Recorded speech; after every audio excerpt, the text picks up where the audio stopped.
तिमला गादी उच्चतर केळवणी मंडळ संचालित श्री एम के शाह लाटीवाला सायन्स कॉलेजમાંથી હું કેમેસ્ટ્રીની પ્રોફેસર પ્રિયંકા પટેલ આપનું હાર્દિક સ્વાગત કરું છું। આપણે યુવી સ્પેક્ટ્રોસ્કોપીમાં જે લેમ્બડા મેક્સિમમ કેલ્ક્યુલેટ કરવાના જે એક્ઝામ્પલ જોઈએ છીએ એના માટે બેઝિક આપણને 4 પ્રણાલી વિશે આપણને ખ્યાલ હોવો જોઈએ।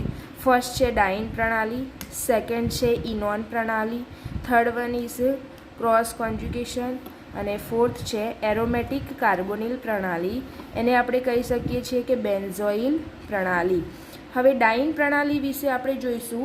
ડાઇનનો મતલબ શું થશે કે જે પ્રણાલીમાં 2 દ્વિબંધ આવેલા હોય। કેટલા દ્વિબંધ આવેલા હોય? 2 દ્વિબંધ આવેલા હોય જે પ્રણાલીની અંદર એને આપણે ડાઇન પ્રણાલી કહીએ છીએ। હવે ડાઇન પ્રણાલીની અંદર આપણે અલગ અલગ પ્રણાલી વિશે ખ્યાલ મેળવવાનો છે। ફર્સ્ટ છે સતત ડાઇન પ્રણાલી। તો સતત ડાઇન પ્રણાલી કોને કહીશું? તો આ રીતે ઓપન ચેન આવેલી હોય, કાર્બનની ચેન, એમાં સતત દ્વિબંધ આવેલા હોય તેને સતત ડાઇન પ્રણાલી કહીશું। શું?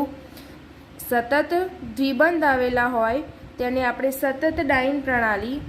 બીજું નંબર છે કોન્જ્યુગેટેડ અથવા તો સંયુગ્મિત દ્વિબંધ પ્રણાલી। કોન્જ્યુગેટેડ અથવા તો સંયુગ્મિત દ્વિબંધ પ્રણાલી। હવે કોન્જ્યુગેટેડ અને સંયુગ્મિત દ્વિબંધ પ્રણાલી કોને કહીશું? તો આ રીતે ઓપન ચેન હોય અને સિંગલ બંધ, ડબલ બોન્ડ, સિંગલ બંધ અને ડબલ બોન્ડ એકાંતરે દ્વિબંધ આવેલા હોય એને કોન્જ્યુગેટેડ કે સતત દ્વિબંધ પ્રણાલી કહીએ છીએ। એની અંદર આપણે જોઈશું 2 પ્રકાર, હોમોએન્યુલર અને હિટ્રોએન્યુલર ડાઇન પ્રણાલી। કોન્જ્યુગેટેડ સતત સંયુગ્મિત દ્વિબંધ પ્રણાલીના 2 પ્રકાર છે, એ અને બી। એકને આપણે કહીશું હોમોએન્યુલર ડાઇન પ્રણાલી અને બીજું છે હિટ્રોએન્યુલર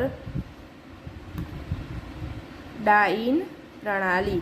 હવે હોમોએન્યુલર અને હિટ્રોએન્યુલર ડાઇન પ્રણાલીમાં આપણે જોઈએ કે એક જ રિંગની અંદર એકાંતરે 2 દ્વિબંધ આવેલા હોય તો એને આપણે હોમોએન્યુલર ડાઇન પ્રણાલી કહીશું। અંદર શબ્દની અંદર જ છે હોમો એટલે એક જ રિંગની અંદર 2 દ્વિબંધ આવેલા હોય તેને આપણે કહીશું હોમોએન્યુલર ડાઇન પ્રણાલી। એને આપણે કહી શકીએ છીએ સિસોઇડ ડાઇન પ્રણાલી। શું કહીશું? સિસોઇડ ડાઇન પ્રણાલી। હવે આપણે જોઈએ કે ટ્રાન્સોઇડ એટલે હિટ્રોએન્યુલર ડાઇન પ્રણાલી કોને કહેવાય? હિટ્રોએન્યુલર ડાઇન પ્રણાલી કે બંને એકાંતરે દ્વિબંધ, આ રીતે 2 રિંગ આવેલી હોય, એકાંતરે દ્વિબંધ હોવા જોઈએ। એકાંતરે દ્વિબંધ બંને અલગ અલગ રિંગમાં હોય એને આપણે કહીશું હિટ્રોએન્યુલર ડાઇન પ્રણાલી। હિટ્રોએન્યુલર ડાઇન પ્રણાલી। તો હિટ્રોએન્યુલર ડાઇન પ્રણાલી એને કહી શકીએ છીએ ટ્રાન્સોઇડ ડાઇન પ્રણાલી। ટ્રાન્સોઇડ ડાઇન પ્રણાલી। ટ્રાન્સોઇડ ડાઇન પ્રણાલી। તો આપણને હોમોએન્યુલર અને હિટ્રોએન્યુલર ડાઇન પ્રણાલી વિશે ખ્યાલ હોવો જોઈએ। હોમોએન્યુલર ડાઇન પ્રણાલી એટલે એક જ રિંગમાં એકાંતરે 2 દ્વિબંધ હોય છે, જ્યારે હિટ્રોએન્યુલર ડાઇન પ્રણાલીમાં 2 અલગ અલગ રિંગમાં એકાંતરે દ્વિબંધ આવેલા હોય એને ટ્રાન્સોઇડ ડાઇન પ્રણાલી પણ કહી શકીએ છીએ। હવે કોન્જ્યુગેટેડ અથવા તો સંયુગ્મિત દ્વિબંધ પ્રણાલીનો ત્રીજો પ્રકાર છે બિનચક્રીય મુક્ત પ્રણાલી। બિનચક્રીય મુક્ત પ્રણાલી। તો બિનચક્રીય મુક્ત પ્રણાલી કોને કહીશું? ઓપન ચેન હશે, ઓપન ચેનની અંદર દ્વિબંધ હશે, પછી એકલબંધ અને દ્વિબંધ। તો ઓપન ચેન એટલે સિંગલ ચેનની અંદર એકાંતરે દ્વિબંધ આવેલા હોય એવી પ્રણાલીને આપણે કહીશું બિનચક્રીય દ્વિબંધ પ્રણાલી। તો ડાઇન પ્રણાલીની અંદર સતત ડાઇન પ્રણાલી, કોન્જ્યુગેટેડ ડાઇન પ્રણાલીના 3 પ્રકાર છે, હોમોએન્યુલર, હિટ્રોએન્યુલર અને ત્રીજો પ્રકાર છે બિનચક્રીય। ઓકે, હવે આપણે ડાઇન પ્રણાલીમાં ચક્રીય અવશેષ વિશે ખ્યાલ મેળવશું। શેના વિશે? ચક્રીય અવશેષ। આ ચાર પ્રણાલી વિશે આપણને એકદમ બેઝિક ખ્યાલ હશે ત્યારે જ આપણે લેમ્ડા મેક્સિમમની વેલ્યુ કેલ્ક્યુલેટ કરીશું. હવે ચક્રીય અવશેષ વિશે જોઈએ. ચક્રીય અવશેષ, તો ચક્રીય અવશેષ આપણે કોને કહીશું? તો ચક્રીય અવશેષ કોન્જ્યુગેટેડ કે ઇનોન વધારાના દ્વિબંધ મુક્ત પ્રણાલીના કાર્બનની જે સંયોજકતા ચક્રીય રચનામાં વપરાય તેને ચક્રીય અવશેષ કહેવાય. કોન્જ્યુગેટેડ પ્રણાલી હોય કે ઇનોન પ્રણાલી. કોન્જ્યુગેટેડ પ્રણાલી કોને કહીશું? એકાંતરે દ્વિબંધ આવેલા હોય તેને, આ પ્રણાલીને આપણે કોન્જ્યુગેટેડ પ્રણાલી કહીએ. જ્યારે ઇનોન પ્રણાલી કોને કહેવાય? તો ઇન-ઓન, ઇનોનની અંદર જ આનો મિનિંગ છે. ઇન એટલે ડબલ બોન્ડ અને ઓન એટલે કાર્બોનિલ પ્રણાલી. તો આ રીતની જે પ્રણાલી હોય એને આપણે ઇનોન પ્રણાલી કહીએ છીએ. તો ચક્રીય અવશેષની વાત કરીએ તો જો મેં અહીંયા ડ્રો કર્યું છે હોમો એન્યુલર પ્રણાલી. હોમો એન્યુલર પ્રણાલી એટલે એક જ રિંગની અંદર એકાંતરે દ્વિબંધ આવેલા છે અને જેની સંયોજકતા જોડાયેલી હોય. એટલે આ હોમો એન્યુલર પ્રણાલી સાથે જે કાર્બનની સંયોજકતા સંતોષાતી હોય એને શું કહીશું આપણે? ચક્રીય અવશેષ. તો આની અંદર કેટલા ચક્રીય અવશેષ છે? આ પ્રણાલીની અંદર 2 ચક્રીય અવશેષ. પહેલાં તો આપણને ખબર હોવી જોઈએ કે આ કેવી પ્રણાલી છે. તો આ છે હોમો એન્યુલર પ્રણાલી. હવે આપણે વાત કરીએ હિટ્રો એન્યુલર પ્રણાલીની. તો હિટ્રો એન્યુલર પ્રણાલી અલગ અલગ રિંગમાં 2 દ્વિબંધ આવેલા હોય છે. તો હિટ્રો એન્યુલર પ્રણાલીમાં જુઓ, અહીંયા આ જે ડબલ બોન્ડને સંયોજાતો કાર્બન આ છે, અહીંયા 2 કાર્બનને સંયોજે છે. ટોટલ 3 ચક્રીય અવશેષ છે. કેટલા ચક્રીય અવશેષ છે?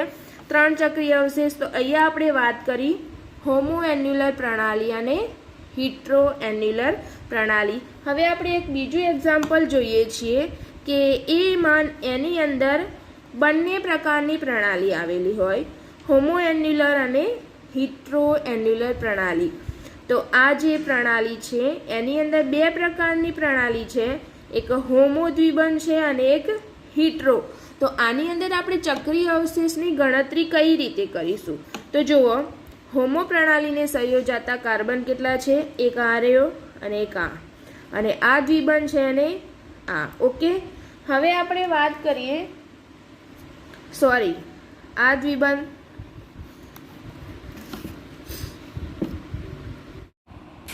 હોમો એન્યુલર અને હિટ્રો એન્યુલર પ્રણાલીમાં આપણે ચક્રીય અવશેષ વિશે વાત કરી. એમાં એક અલગ એક્ઝામ્પલ જોઈએ કે જેની અંદર હોમો એન્યુલર પણ હોય અને હિટ્રો એન્યુલર પણ. એક જ રિંગમાં એકાંતરે 2 દ્વિબંધ હોય તેને હોમો એન્યુલર કહીશું, અને 2 અલગ અલગ રિંગમાં એકાંતરે દ્વિબંધ એટલે દ્વિબંધ, એકલબંધ અને દ્વિબંધ હોય. આવી પ્રણાલીની અંદર આપણે ચક્રીય અવશેષની ગણતરી કઈ રીતે કરીશું? તો હોમો એન્યુલર ધરાવતા ડાઇનની જસ્ટ બાજુમાં જે કાર્બન સંયોજાતા હોય એને આપણે શું કહી શકીએ છીએ? ચક્રીય અવશેષ. જો આ હોમો એન્યુલરનો આ કાર્બનને સંયોજે છે અને હિટ્રો એન્યુલરનો પણ આ કાર્બન છે, માટે અહીંયા ડબલ રાઉન્ડથી દર્શાવીશું. કેમ? તો હોમો એન્યુલર અને હિટ્રો એન્યુલર એક જ કાર્બનને 2 પ્રણાલી સંયોજે છે, માટે એને આપણે શું કહીશું? ચક્રીય અવશેષ. અને આ હિટ્રો એન્યુલરનો ચક્રીય અવશેષ.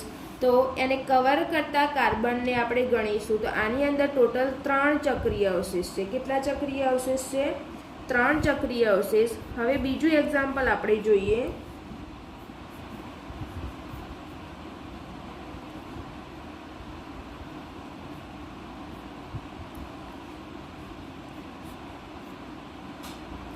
તો જો આ હોમો એન્યુલર છે અને આ હિટ્રો એન્યુલર. તો હોમો એન્યુલર અને હિટ્રો એન્યુલરનો એક કોમન કાર્બન છે. તો હોમો એન્યુલરનો એક કાર્બન જેને ચક્રીય અવશેષ અને હિટ્રો એન્યુલરનો એક કાર્બન, તો ટોટલ 2 ચક્રીય અવશેષ થયા.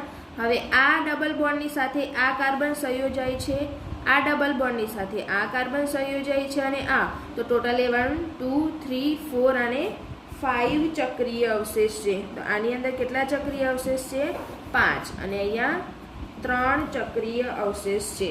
તો આપણે ડાયન પ્રણાલીની અંદર વાત કરી સતત ડાયન પ્રણાલી, કોન્જ્યુગેટેડ ડાયન પ્રણાલી. કોન્જ્યુગેટેડ ડાયન પ્રણાલીના ટોટલ 3 પેટા પ્રકાર છે. હોમોએન્યુલર એટલે સિસોઇડ ડાયલ પ્રણાલી, હિટ્રોએન્યુલર એટલે ટ્રાન્સોઇડ ડાયન પ્રણાલી અને મુક્ત ડાયન પ્રણાલી. હવે આપણે આ જે ખ્યાલ મેળવ્યો છે ચક્રીય અવશેષ વિશે, હવે આપણે જોઈએ કે વધારાનો કોન્જ્યુગેટેડ દ્વિબંધ લેમ્ડા મેક્સિમમ ગણવા માટે આ બેઝિક ખ્યાલ આપણને હોવો જરૂરી છે. વાત કરીશું હવે આપણે વધારાનો કોન્જ્યુગેટેડ દ્વિબંધ.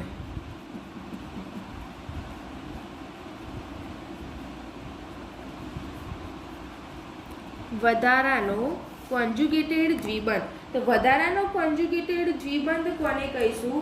તો જેઓ આપેલી પ્રણાલી ઉપરાંત ત્રીજો વધારાનો દ્વિબંધ પ્રણાલી સાથે કોન્જ્યુગેશનમાં હોય તો તેને વધારાનો દ્વિબંધ તરીકે ગણતરી લેવામાં આવે છે. જો વધારાનો ત્રીજો દ્વિબંધ એકાંતરે ન હોય તો તેને ગણવામાં આવતો નથી. તો આ રીતે પ્રણાલી આપેલી હોય, સપોઝ અહીંયા છે હોમોએન્યુલર પ્રણાલી, એકાંતરે દ્વિબંધ હોવો જોઈએ. વધારાનો દ્વિબંધ પણ કેવો હોવો જોઈએ? એકાંતરે દ્વિબંધ. તો દ્વિબંધ સિંગલ બંધ અને દ્વિબંધ, તો આને આપણે શું કહીશું? વધારાનો દ્વિબંધ. તો આ વધારાનો દ્વિબંધ ગણી શકાય. વધારાનો દ્વિબંધને કેલ્ક્યુલેટ કરીએ એટલે આપણા માઇન્ડની અંદર હોવું જોઈએ કે મિનિમમ 3 દ્વિબંધ તો હોવા જરૂરી છે. એટલે હોમો અથવા તો હિટ્રોએન્યુલર ડાયન સિવાયનો જે દ્વિબંધ આવેલો હોય તેને વધારાનો શું કહેવાય?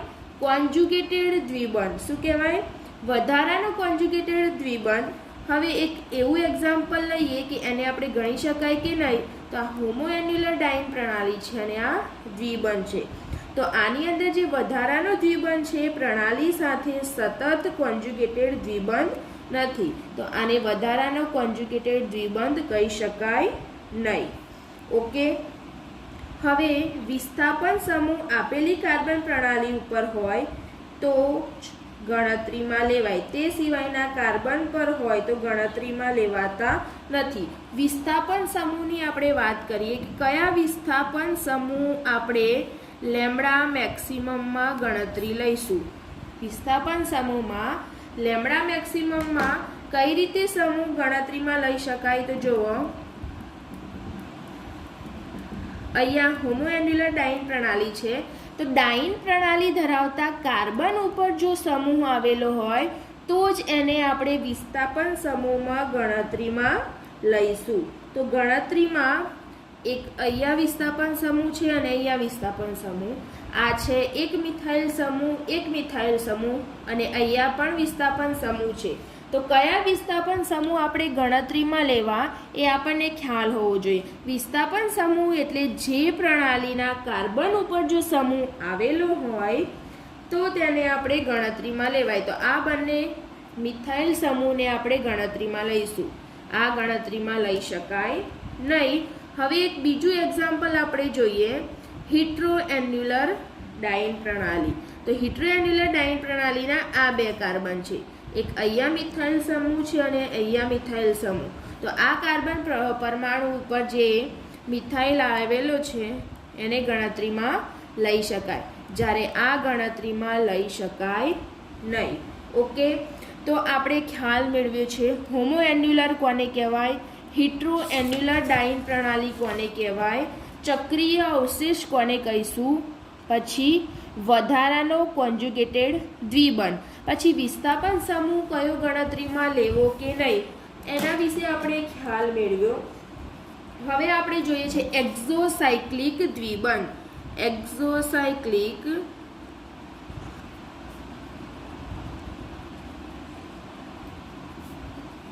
દ્વિબંધ. તો એક્ઝોસાયક્લિક દ્વિબંધ કોને કહીશું? તો એક્ઝોસાયક્લિક દ્વિબંધ માટે કાર્બન કાર્બન દ્વિબંધ પૈકી એક કાર્બન અલગ ચક્રીય રચનામાં હોય. જો ચક્રની બહાર જો નીકળતો હોય તેને જ આપણે શું કહીશું? એક્ઝોસાયક્લિક દ્વિબંધ. તો બહિર્ચક્રીય દ્વિબંધ. એને બીજા શબ્દમાં કહેવું હોય તો શું કહી શકાય? બહિર્ચક્રીય દ્વિબંધ. તો એક દ્વિબંધ તો હોય એક્ઝોસાયક્લિક દ્વિબંધ, એટલે ચક્ર સિવાયનો જે વધારાનો દ્વિબંધ આવેલો હોય એ હંમેશા યાદ રાખવાનું. એક્ઝોસાયક્લિક એટલે ચક્રની બહાર જ હોય એ દ્વિબંધ. તો આને શું કહીશું આપણે? એક્ઝોસાયક્લિક દ્વિબંધ. હવે જ્યારે બે સાયકલ આવેલી હોય ને આ રીતે દ્વિબંધ હોય તો સપોઝ આપણે આને ચક્ર તરીકે ગણ્યું અને ચક્રને અડીને તરત જ જો કાર્બન આવેલો હોય તો એને આપણે ગણીશું એક્ઝોસાયક્લિક દ્વિબંધ. હવે જુઓ, આ ચક્રને ગણ્યું અને તરત જ કાર્બનને અડીને જે દ્વિબંધ આવેલો હોય એને શું કહેવાય? એક્ઝોસાયક્લિક દ્વિબંધ. હવે આપણે ડાઇન પ્રણાલી માટે લેમ્બડા મેક્સિમમ કઈ રીતે કેલ્ક્યુલેટ કરવું? તો ડાઇન પ્રણાલી માટે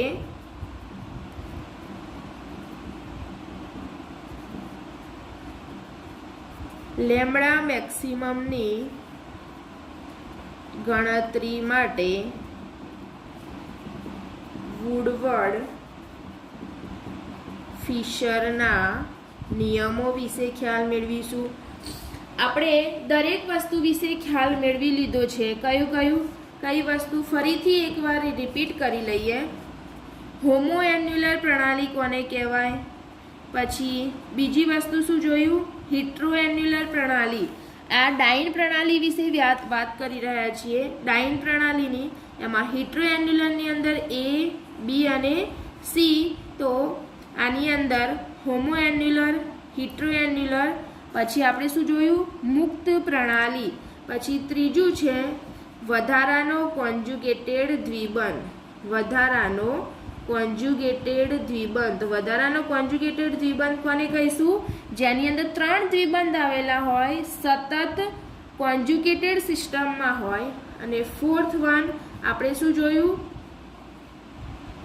વિસ્થાપન સમૂહ.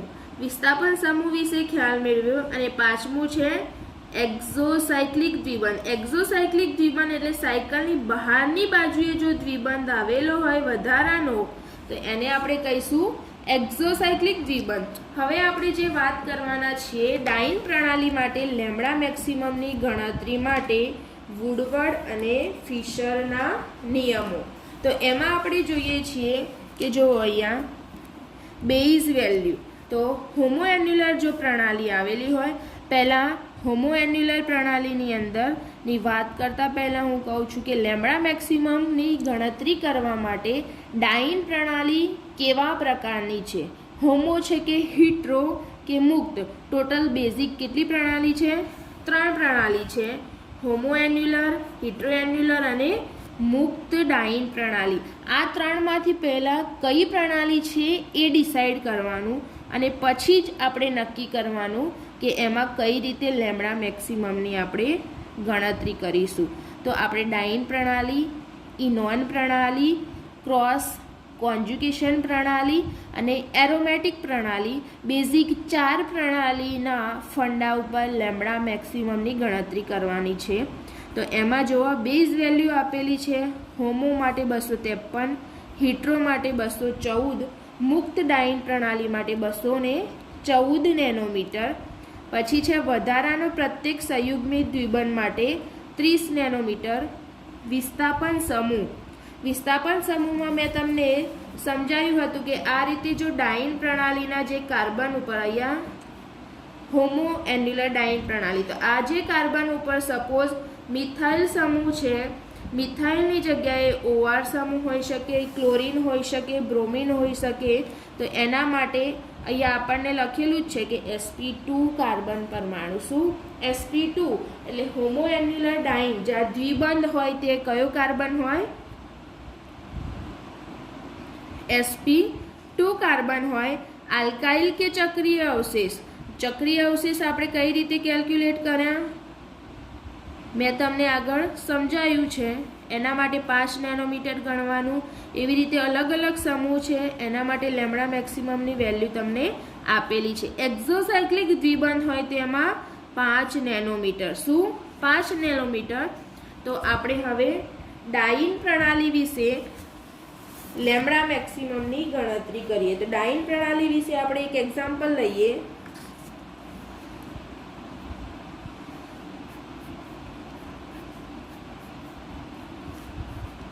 કઈ રીતે આની ગણતરી કરીશું?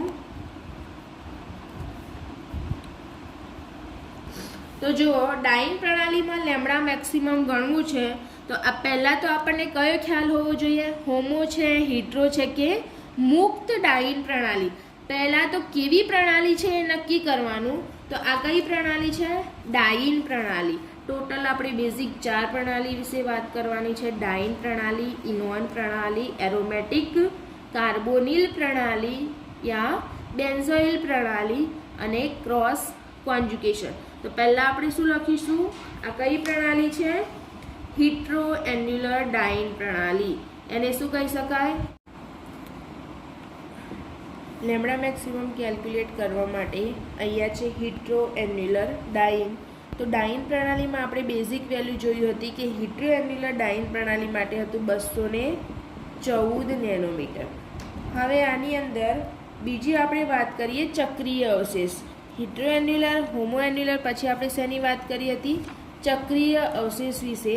તો આમાં કેટલા ચક્રીય અવશેષ છે? તો ચક્રીય અવશેષ કોને કહેવાય? જે ડાઇન પ્રણાલી છે એને સંયોજતા કાર્બન પરમાણુને આપણે શું કહીશું? ચક્રીય અવશેષ. તો અહીંયા 3 ચક્રીય અવશેષ છે. તો એક ચક્રીય અવશેષની કિંમત છે, બેઝ વેલ્યુમાં જોઈને કહું છું, 5 નેનોમીટર. તો ચક્રીય અવશેષ ટોટલ 3 ચક્રીય અવશેષ છે. તો 3 ગુણ્યા 5 કેટલી વેલ્યુ થશે? 15 નેનોમીટર. હવે ચક્રીય અવશેષ પછી આપણે વાત કરી હતી વિસ્થાપન સમૂહ. તો વિસ્થાપન સમૂહ અહીંયા કયા છે?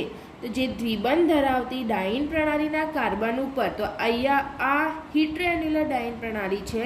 તો આ જે દ્વિબંધ ધરાવતા કાર્બન પરમાણુ પર મિથાઇલ સમૂહ છે એ જ ગણાશે, આ ગણાશે નહીં. તો આને આપણે શું કહીશું? વિસ્થાપન સમૂહ.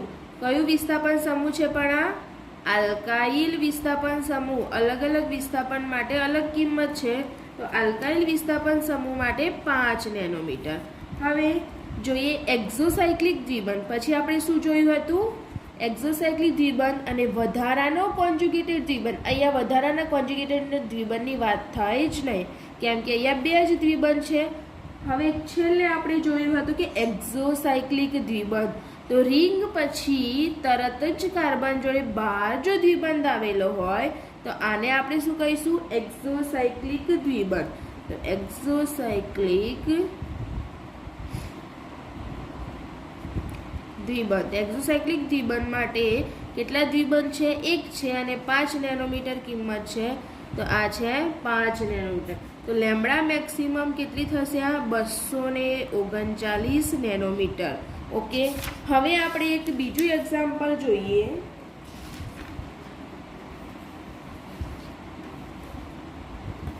આ જે એક્ઝામ્પલ છે ડાઇન પ્રણાલીનું. પછી આપણે વાત કરીશું ઇનોન પ્રણાલી વિશે.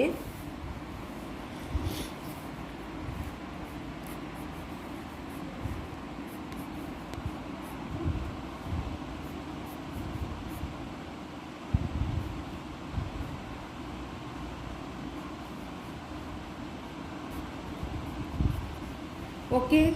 હવે અહીંયા આપણે ડિસાઈડ કરીએ તો અહીંયા કઈ પ્રણાલી છે?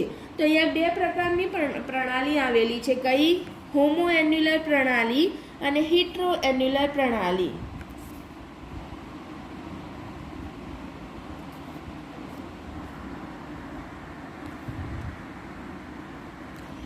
તો હોમો એન્યુલર પ્રણાલી અને હિટ્રો એન્યુલર પ્રણાલી. તો અહીંયા આપણે હોમો એન્યુલર પ્રણાલીને કેલ્ક્યુલેટ કરીશું. કેમ હોમો એન્યુલર પ્રણાલીને કેલ્ક્યુલેટ કરીશું? એની કિંમત કેટલી છે? 253 નેનોમીટર.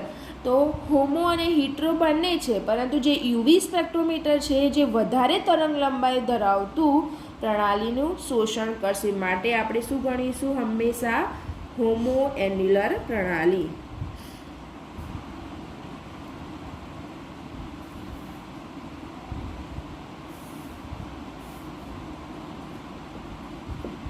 કિંમત છે 253 નેનોમીટર. પછી અહીંયા વધારાનો દ્વિબંધ છે કે નહીં અને ચક્રીય અવશેષ. પહેલાં આપણે કાઉન્ટ કરીએ ચક્રીય અવશેષ. તો હોમો એન્યુલર અને હિટ્રો એન્યુલર બંનેને એક જ ચક્રીય અવશેષ. હોમોનો આ અને હિટ્રોનો પણ આ. તો કેટલા? 2 ચક્રીય અવશેષ, 3 ચક્રીય અવશેષ, 4 અને આ 5. ટોટલ કેટલા ચક્રીય અવશેષ છે? 5 ચક્રીય અવશેષ. હોમો અને હિટ્રોનો 1 છે એટલે બંનેના 2 ગણાશે. એટલે કેટલા ચક્રીય અવશેષ છે? 5.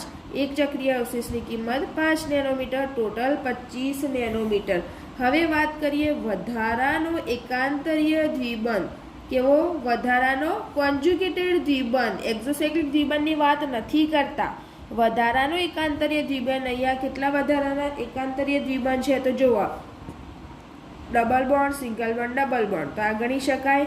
એવી જ રીતે double bond, single bond, double bond અને આ. તો ટોટલ 2 વધારાના દ્વિબંધ છે. 2 ગુણ્યા 30 એટલે 60 નેનોમીટર. એક્ઝોસાયક્લિક દ્વિબંધની વાત કરીએ. શેની વાત કરીએ? એક્ઝોસાયક્લિક. રિંગ પછી તરત જ આવેલો હોય એ કાર્બનને શું કહેવાય? એક્ઝોસાયક્લિક દ્વિબંધ. તો અહીંયા જુઓ, આ રિંગના કાર્બન એટલે તરત છે. પછી આ શું છે? આ રિંગ અને તરત કાર્બન છે, 2 છે. અને એક આ રિંગ અને તરત જ દ્વિબંધ છે. તો ટોટલ કેટલા? 3 એક્ઝોસાયક્લિક દ્વિબંધ. કેટલા એક્ઝોસાયક્લિક દ્વિબંધ છે? 3 એક્ઝોસાયક્લિક દ્વિબંધ.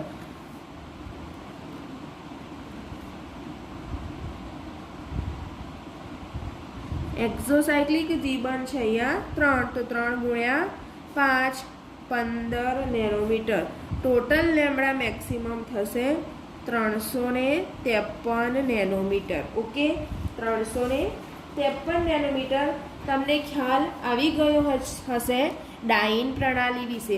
હવે બીજા નંબરની પ્રણાલી વિશે વાત કરીએ. હું તમને એના વિશે બેઝિક ખ્યાલ આપીશ અને પછી એક્ઝામ્પલ થ્રુ આપણે સમજશું કે ઇનોન પ્રણાલીમાં લેમ્બડા મેક્સિમમ કઈ રીતે કેલ્ક્યુલેટ કરી શકાય.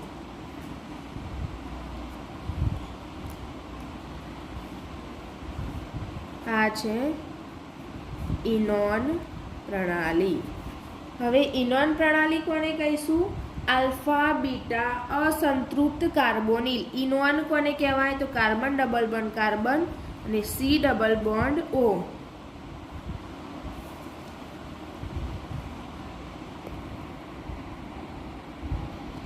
તો કાર્બોનિલ પછીના કાર્બનને કયો કાર્બન ગણીશું? આલ્ફા. અને આ બીટા. હંમેશા યાદ રાખવાનું કે કાર્બોનિલ પછીના કાર્બનને આલ્ફા કાર્બન નામ આપીશું અને પછી બીટા કાર્બન. અહીંયા કોઈ સમૂહ આવેલું હશે એટલે કે હાઇડ્રોજન હશે તો આલ્ડીહાઇડ બનશે, OH હશે તો ઓક્ઝેલિક એસિડ બનશે. એ રીતે તો ઇનોન પ્રણાલીને શું કહીશું? Alpha beta. ડબલ બોન્ડ છે માટે અસંતૃપ્ત કાર્બોનિલ પ્રણાલી. તો આલ્ફા બીટા અસંતૃપ્ત કાર્બોનિલ પ્રણાલી. ઓકે, આલ્ફા બીટા અસંતૃપ્ત કાર્બોનિલ પ્રણાલી. ક્લિયર?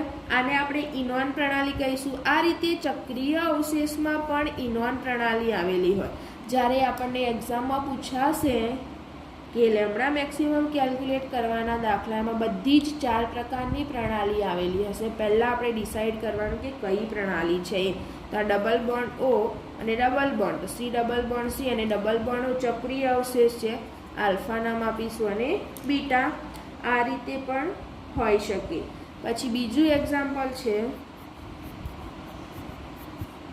આ રીતે પણ હોઈ શકે. આને આલ્ફા કહીશું અને આને બીટા. પછી આ રીતે પણ હોઈ શકે, બંને બાજુ કાર્બન ડબલ બોન્ડ કાર્બન અને વચ્ચે કાર્બોનિલ. તો આ કઈ પ્રણાલી કહીશું? ડાઈ ઇનોન પ્રણાલી. કઈ? 2 બાજુ ડબલ બોન્ડ છે માટે ડાઈ ઇનોન પ્રણાલી. ઓકે, પછી આ રીતે મુક્ત પ્રણાલી પણ હોઈ શકે ઇનોનમાં. તો double bond O, double bond એકાંતરે દ્વિબંધ સતત આવેલા છે તો એને છેક સુધી નામ આપીશું આલ્ફા, બીટા, ગામા અને ડેલ્ટા. આ ઇનોન પ્રણાલી માટે લેમ્બડા મેક્સિમમ ગણવાના વુડવર્ડ ફિશરના નિયમો વિશે વાત કરીએ.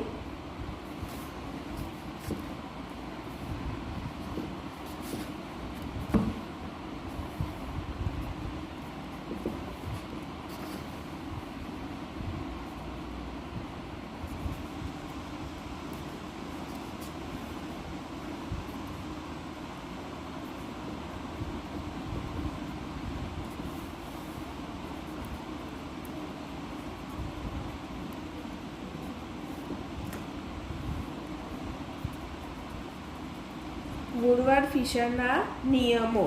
ઓકે, તો અહીંયા આપણે જોઈએ કે ઇનોન પ્રણાલી. તો ઇનોન પ્રણાલીમાં જુઓ કે અહીંયા છે C++O અને C++C. આને શું કહીશું આપણે?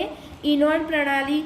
કાર્બોનિલ પછીના કાર્બનને આલ્ફા અને પછીના કાર્બનને બીટા કહીશું. એવી રીતે કાર્બોનિલ પછી આલ્ફા, બીટા અને ગામા. જો સતત દ્વિબંધ એકાંતરે હોય તો એને નામ આપતા જઈશું આલ્ફા, બીટા, ગામા અને ડેલ્ટા. હવે જુઓ બેઝ વેલ્યુ કઈ રીતે ગણવાની. આવી રીતે દરેક પ્રણાલીના વુડવર્ડ ફિશરના નિયમો છે. જો કાર્બન બિનચક્રીય છે કે તેથી 6 કે તેથી વધુ સભ્યવાળું છે તો આને શું કહીશું આપણે? બિનચક્રીય. આ શું છે? બિનચક્રીય. આ રીતનું હોય કે 6 થી વધારે સભ્ય, એટલે આ કેટલા છે? 6. આની જગ્યાએ જો 7 કાર્બનવાળું સભ્ય હોય, સાયક્લોહેપ્ટેનોન હોય, તો એના માટે 215 નેનોમીટર. જો 5 કાર્બનવાળું ચક્ર હોય તો 202. ખાલી Z બરાબર હાઇડ્રોજન, એટલે અહીંયા શું હોય? આલ્ડીહાઇડ. C++O અને H, એટલે એને આપણે શું કહીશું? આલ્ડીહાઇડ હોય તો 210 નેનોમીટર. અને અહીંયા જુઓ આલ્ડીહાઇડ, એટલે અહીંયા શું બનશે? C++OH એટલે ઓક્ઝેલિક એસિડ, અને C++OR એટલે શું બનશે? એસ્ટર. તો આપણે શું ગણીશું? 195 નેનોમીટર. વધારાનો સંયુગ્મિત દ્વિબંધ શું છે અહીંયા? વધારાનો કોન્જુગેટેડ દ્વિબંધ એટલે 3 દ્વિબંધ, એટલે બે દ્વિબંધ પછી સતત સિંગલ બંધ પછી દ્વિબંધ હોય તો તેના માટે 30 નેનોમીટરની વેલ્યુ ગણીશું. એની અંદર છે જો 6 હોય તો 40 નેનોમીટર. હવે વાત કરીએ કે જુઓ પ્રત્યેક એક્ઝોસાયક્લિક દ્વિબંધ એટલે વધારાનો જો દ્વિબંધ આવેલો હોય તો એના માટે 5 નેનોમીટર. એક્ઝોસાયક્લિક દ્વિબંધ. ઓકે, એક્ઝોસાયક્લિક દ્વિબંધ એટલે રિંગની બહારના કાર્બને જ હોય તો એને 5 નેનોમીટર. અને વિસ્થાપન સમૂહ આપણે ક્યાં જોવાના છે? ઇનોન પ્રણાલી ધરાવતા કાર્બન ઉપર જ જો વિસ્થાપન થયેલા હોય તો એના માટે ગણીશું. તો ઇનોન પ્રણાલીમાં આપણે વાત કરી હતી કે જુઓ આ રીતે ઇનોન પ્રણાલી છે આખી. ઓકે, તો આલ્ફા, બીટા, ગામા અને ડેલ્ટા. તો અહીંયા આલ્ફા કાર્બન ઉપર જો આલ્કાઇલ સમૂહ હોય, જો બીટા ઉપર આલ્કાઇલ હોય તો એના માટે અલગ અલગ કિંમત છે. આલ્ફા ઉપર હોય તો 10 નેનોમીટર, 12 નેનોમીટર, ગેમા પર 18. એ રીતે જુઓ કે Cl જો વિસ્થાપન સમૂહ તરીકે હોય, આલ્ફા ઉપર હોય તો 15. એ જ રીતે આખું અલગ અલગ કિંમત આપેલી છે. પછી શું છે? આલ્ફા, બીટા માટે હવે ઇનોન પ્રણાલીનું આપણે એક એક્ઝામ્પલ જોઈએ. શું? ઇનોન પ્રણાલી માટે આપણે એક એક્ઝામ્પલ સમજીએ છીએ.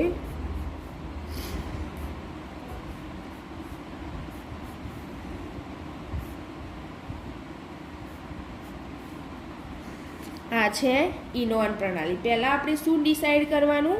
ઇનોન પ્રણાલી છે કે નહીં. આ કઈ પ્રણાલી છે એ પછી આપણે એના વુડવર્ડ ફિશર નિયમો એપ્લાય કરવાના. તો આ કઈ પ્રણાલી છે? હિટ્રોએન્યુલર તો છે, પરંતુ મેઇન કઈ દેખાય છે આપણને? ઇનોન પ્રણાલી. કઈ પ્રણાલી દેખાય છે? ઇનોન પ્રણાલી.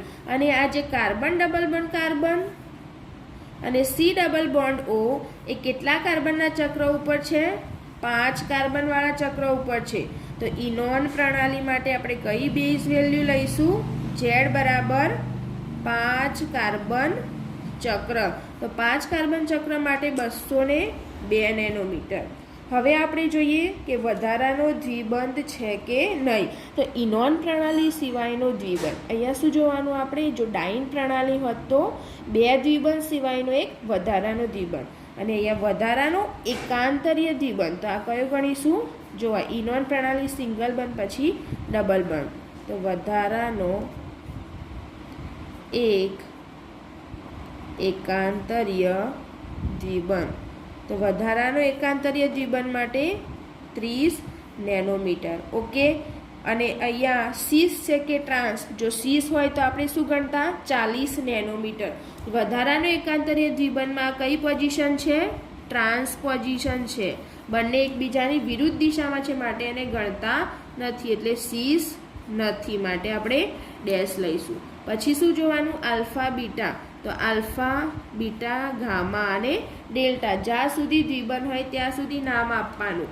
તો અહીંયા જુઓ બીટા ઉપર શું આવેલો છે? આલ્કાઇલ. તો બીટા કાર્બન ઉપર આલ્કાઇલ વિસ્થાપન. તો આલ્કાઇલ વિસ્થાપન માટે આપણે 12 નેનોમીટર અને અહીંયા જો આલ્ફા, બીટા, ગામા અને ડેલ્ટા. ઓકે, અને અહીંયા ગામા કાર્બન અને ડેલ્ટા કાર્બન ઉપર શું આવેલું છે? અહીંયા ચક્રીય અવશેષની વાત કરીશું. શેની વાત કરીશું આપણે? ચક્રીય અવશેષની. એને વલય અવશેષ પણ કહેવાય. તો જો આ પ્રણાલીના કાર્બન સાથે જોડાયેલું છે અને એક આ જોડાયેલું છે. ઓકે, તો એક ગામા અને એક ડેલ્ટા ઉપર ચક્રીય અવશેષ કહી શકાય. તો ગામા કાર્બન ઉપર અને ડેલ્ટા કાર્બન ઉપર શું આવેલું છે? બંને ઉપર ચક્રીય અવશેષ. ચક્રીય અને આલ્કાઇલ વિસ્થાપન માટે કિંમત આપેલી છે. તો ગામા ઉપર હોય તો 18 નેનોમીટર, ડેલ્ટા ઉપર હોય તો પણ 18 નેનોમીટર. હવે લાસ્ટ કઈ વાત કરવાની છે? એક્ઝોસાયક્લિક. તો ઇનોન પ્રણાલીના જે કાર્બન છે એની સાથે જોડાયેલા કાર્બનના તરત જ દ્વિબંધ આવેલો છે. તો એના માટે એક્ઝોસાયક્લિક દ્વિબંધ. તો એક્ઝોસાયક્લિક દ્વિબંધ માટે 5 નેનોમીટર કિંમત છે. કેટલી? 5 નેનોમીટર. તો ટોટલ કેટલું થયું? 285 નેનોમીટર. કેટલું? 285 નેનોમીટર લેમ્બડા મેક્સિમમ. એવી જ રીતે આપણે જોઈએ છીએ હવે એરોમેટિક કાર્બોનિલ પ્રણાલી. કઈ પ્રણાલી? એરોમેટિક કાર્બોનિલ પ્રણાલી વિશે વાત કરીએ.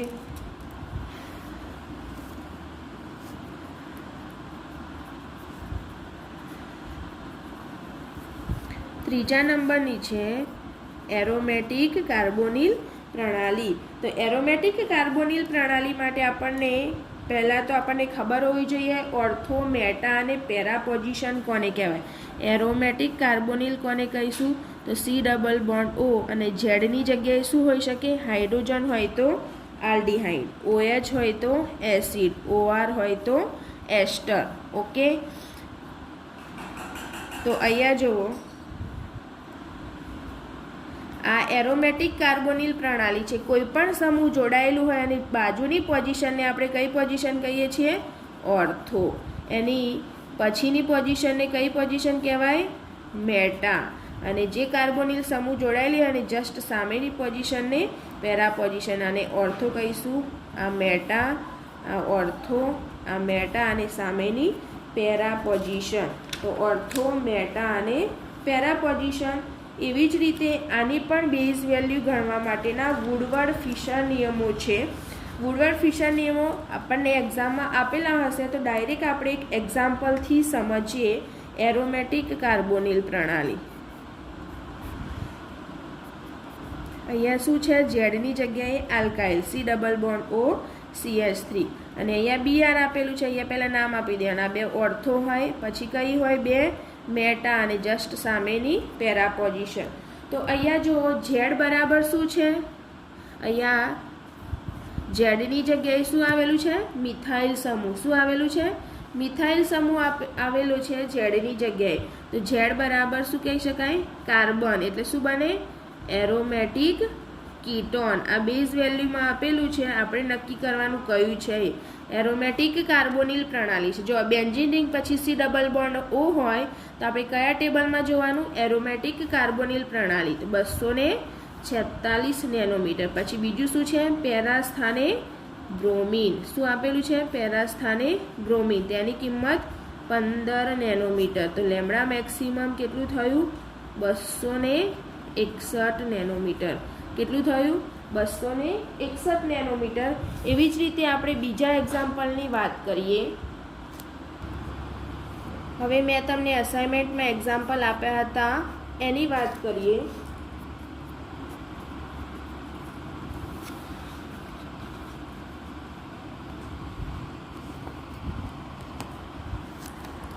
CH3COOH. તો આ કઈ પ્રણાલી છે? એરોમેટિક કાર્બોનિલ પ્રણાલી. તો એરોમેટિક કાર્બોનિલ પ્રણાલીમાં શું આવેલું છે? Aromatic C double bond OH. એટલે એને આપણે શું કહીશું? Aromatic carboxylic acid. તો બેઝ વેલ્યુમાં આપણે જોઈએ તો સી ડબલ બોન્ડ OH. તો એને માટે શું કહીશું આપણે? Aromatic acid. તો એરોમેટિક એસિડ માટે બેઝ વેલ્યુ કેટલી છે? 245. 30 નેનોમીટર. કેટલી છે? 230 નેનોમીટર. તો અહીંયા એરોમેટિક એસિડ બુકની અંદર ભૂલ છે, 230 નેનોમીટર કિંમત છે. પછી શું છે આની? આ ઓર્થો પોઝિશન ઓર્થો, આ મેટા મેટા, અને આ તો પેરા સ્થાને શું આવેલું છે? મિથાઇલ. જો પેરા સ્થાને મિથાઇલ હોય તો 7 નેનોમીટર. તો અહીંયા 237 નેનોમીટર આન્સર આવશે. શું આવશે? 237 નેનોમીટર. એવી જ રીતે આપણે બીજું જોઈએ, ઇનોન પ્રણાલી વિશે વાત કરીએ. શેની વાત કરીએ? ઇનોન પ્રણાલી વિશે. તો જો આ 5 કાર્બન ધરાવતા ઇનોન પ્રણાલીની કિંમત કેટલી હોય? 5 કાર્બન ચક્ર ધરાવતા ઇનોન પ્રણાલી. તો ઝેડ બરાબર શું છે? 5 સભ્યવાળું ઇનોન ચક્ર. તો એની કિંમત છે 202 નેનોમીટર. કેટલા? 202 નેનોમીટર. હવે આપણે નામકરણ ક્યાંથી કરીશું? યા આલ્ફા અને બીટા. ક્યાં? આલ્ફા અને બીટા. તો અહીંયા આલ્ફા બીટા સુધી જ નામકરણ કરીશું. તો આના ચક્રીય અવશેષ ગણાશે કે નહીં તે જોઈએ. શું? ચક્રીય અવશેષ આના ગણાશે કે નહીં.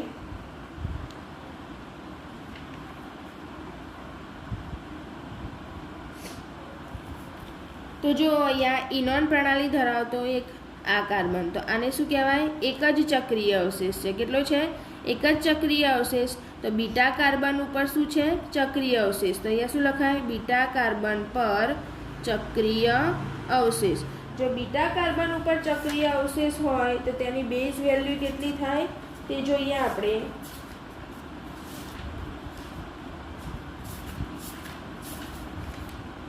તો બીટા કાર્બન ઉપર જો ચક્રીય અવશેષ હોય તો એની કિંમત છે 12 નેનોમીટર. હવે આમાં ક્યાંય એક્ઝોસાયક્લિક દ્વિબંધ છે? ના. વધારાનો દ્વિબંધ છે? ના. સીસ પ્રણાલી છે? નથી. તો આની કિંમત કેટલી થશે? 214 નેનોમીટર. કેટલું?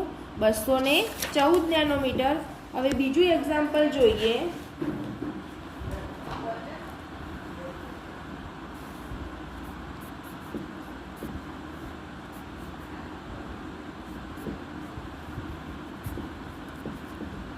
ઓકે, આ પણ કઈ છે? ઇનોન પ્રણાલી. પરંતુ કેટલા કાર્બન ધરાવતી ઇનોન પ્રણાલી છે? પહેલાં નામકરણ આપી દઈએ. આલ્ફા અને બીટા. ચક્રીય અવશેષ કેટલા છે? અહીંયા 1 અને 2 ચક્રીય અવશેષ છે. કેટલા ચક્રીય અવશેષ છે? 2 ચક્રીય અવશેષ. જો 6 કાર્બન ધરાવતી ઇનોન પ્રણાલી હોય, કેટલા કાર્બન ધરાવતી? 6 કાર્બન ઇનોન પ્રણાલી હોય તો તેની કિંમત કેટલી હોય? 215 નેનોમીટર. હવે જો ચક્રીય અવશેષની આપણે વાત કરીએ તો કેટલા ચક્રીય અવશેષ છે અહીંયા? તો અહીંયા આલ્ફા ઉપર ચક્રીય અવશેષ છે અને બીટા ઉપર. કયા ઉપર છે? આલ્ફા ઉપર ચક્રીય અવશેષ અને એક બીટા ઉપર ચક્રીય અવશેષ છે. ઓકે, તો જો કઈ રીતે? તો આલ્ફા કાર્બન ઉપર તો આ ચક્રીય અવશેષ અને એક આ બીટા. તો બીટા અને આલ્ફા ઉપર શું છે? ચક્રીય અવશેષ યા વલય અવશેષ. તો આલ્ફા ઉપર હોય તો 10 નેનોમીટર, બીટા ઉપર હોય તો 12 નેનોમીટર. હવે આપણે વાત કરીએ એક્ઝોસાયક્લિક દ્વિબંધ. તો અહીંયા એક્ઝોસાયક્લિક દ્વિબંધ છે કે નહીં? તો હા, કેમ કે અહીંયા કેમ એક્ઝોસાયક્લિક દ્વિબંધ છે? તો એક આખી રિંગ છે અને એના કાર્બનને તરત જ ડબલ બોન્ડ છે. તો એક્ઝોસાયક્લિક દ્વિબંધ. તો એક્ઝોસાયક્લિક દ્વિબંધ માટે શું છે કિંમત? અહીંયા 5 નેનોમીટર. તો ટોટલ કિંમત થશે 242 નેનોમીટર. કેટલી? 242 નેનોમીટર. હવે આપણે વાત કરીએ CH2 double bond C double bond O. એક બીજું એક્ઝામ્પલ છે CH3 અને CH3. આલ્ફા બીટા નામકરણ આપી દઈએ. આલ્ફા અને બીટા. તો અહીંયા મુક્ત ઇનોન પ્રણાલી છે. કેવી ઇનોન પ્રણાલી છે? આ મુક્ત ઇનોન પ્રણાલી. તો મુક્ત ઇનોન પ્રણાલી માટે 215 નેનોમીટર. હવે જુઓ આલ્કાઇલ વિસ્થાપન. તો આલ્ફા અને બીટા. તો આલ્ફા કાર્બન ઉપર કેટલા વિસ્થાપન છે? 1 વિસ્થાપન છે. તો આલ્ફા કાર્બન પર આલ્કાઇલ વિસ્થાપન. શું? આલ્ફા કાર્બન ઉપર આલ્કાઇલ વિસ્થાપન. તો આલ્ફા કાર્બન અને બીટા, તો અહીંયા ખાલી આલ્ફા ઉપર જ વિસ્થાપન છે. તો આલ્ફા કાર્બન ઉપર જો વિસ્થાપન હોય તો અહીંયા કિંમત કેટલી ગણાશે? 10 નેનોમીટર. તો ટોટલ લેમ્ડા મેક્સિમમની વેલ્યુ થશે 225 નેનોમીટર. Okay, thank you.